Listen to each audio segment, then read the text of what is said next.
the first principle is that you must not fool yourself, and you are the easiest person to fool. That's a very famous quote by this guy. And I agree with that. Becoming privy to my own bullshit. Because it's important. Being aware of other people's bullshit is a lot easier than being aware of my own bullshit. And I don't think that that is a moral failing at all. I think that is just me being the human that I am. I think part of the reason why is because with other people, we're still trying to identify how safe or unsafe that we are. And with myself, and I think that there's this inherent sense of self-trust that I would not leave myself so astray that I'd be like, it can be uncomfortable in the Honestly, moment. I had to interrupt that shit because I wanted more out of life. And in order to get the more that I wanted out of life, I had to be aware of the bullshit that I was comfortable being on. Okay, but back to the video.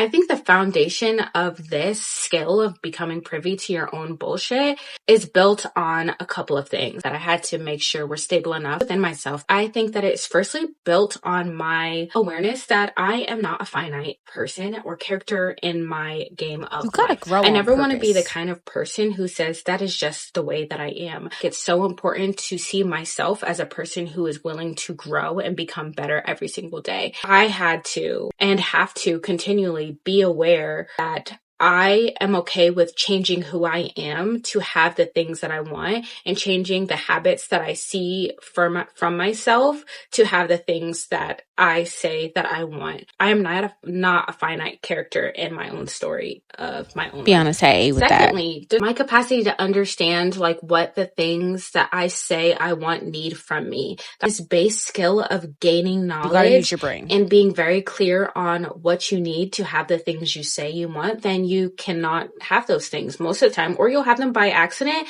and you won't be able to figure out how to have the best possible relationship with the things that you say that you want to have. Like I couldn't possibly be a great skater if I didn't understand that balance was important. Do you see what I'm getting at? Okay, good. Wait, I forgot to tell you about I the knew I was dream. going to talk about this yesterday. And I think because of that, my subconscious lovingly put it in my dream last night with the most perfect illustration. So in the dream that I had the other night, I guess your girl really wanted to go skating, but I also guessed that I could not skate. So in the dream, I was hugging the wall all night. I was very aware of my skating limitations. And because I was aware of my skating limitations, I was not spending time being discouraged by those limitations. I just tried to be aware of what I didn't know and learn along the way. And as I learned along the way in this dream, I was able to get closer and closer to the middle of the rink and have the good time that I really wanted to have. So for all intents and purposes, the skating rink equals something that you really want to do. And me holding the wall is being aware of where I just did not know what I did not know. And me not being discouraged is me being aware that there are just things that I need to learn and being okay with that. And I think the fact that I ended up in the middle of the rink is a perfect illustration that you'll get where you're trying to go. You just have to be aware of your own bullshit or limitations, whichever. A desire to take accountability. Don't run away now. A very deep desire to take accountability and call things yours. If you blame everything outside of yourself for why you do not have something, you will probably never have that. I do believe that there are institutional things that get in the way of us having many things, not just some, but many things. But I think that there is so much more within our control that we sometimes give away to other people because we don't want to do the work of claiming ownership. Because if we claim ownership, that means that the outcome is in our hands. But to me, that is exciting. I find it exciting when things are within my own control, not because I'm controlling.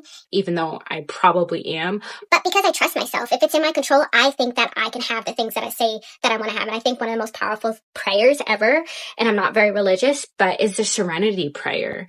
And I'm going to put that right here. Screenshot that. Personal desire to take accountability and radical accountability and ownership for the things that happen in your life, I think is a major key for becoming privy to your own bullshit. And then the bullshit. You have to be able to identify the bullshit.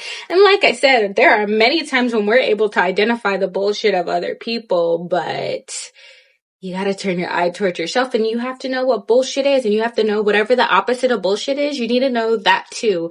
And aligned action is what that is. The opposite of bullshit is aligned action. I want to be privy to what is right too, so you can know the difference. Because that's what bullshit is. It's just our limitations and an understanding of our capacity to hold the things that we say that we want to have. Okay, let's wrap this Like up. I said, in the moment when it's time to have this awareness of our own limitations, it can be deeply uncomfortable. But I will say that the pros definitely outweigh the cons because it brings you closer to the things you say you want.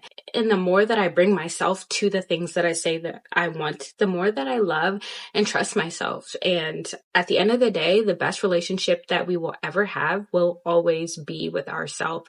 And it is the foundation of any relationship that we will have with anyone else. Turning this awareness of bullshit on ourselves, our own capacity to fool ourselves, one of the best decisions I have ever made.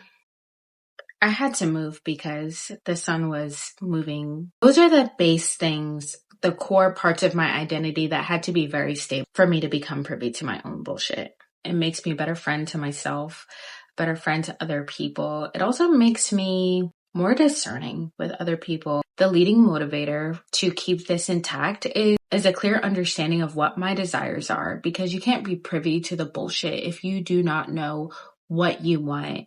And I think clarity and commitment to the things you say you want, to your desires, goes a lot farther than a lot of people realize. Anyway, I just wanted to share this little bit about myself, and I hope it means something to someone. It means something to me. And if not, you're so cool. How does it feel to know I everything? hope that you all have a great rest of your day. And I'm going to try to get this edited and uploaded tonight. Do we think that I can do it? I feel like I can do anything. I feel like I'm pretty privy to my own bullshit. I bet I can get this uploaded before 11 p.m. But how much sooner than 11 p.m.? I don't know. But I want it really bad. I know what would keep me from getting it uploaded. So let's see if I get it uploaded. If not, I'm going to cut this part out and you're never going to know. But I will learn something about my own capacity to bullshit myself. So anyway, bye.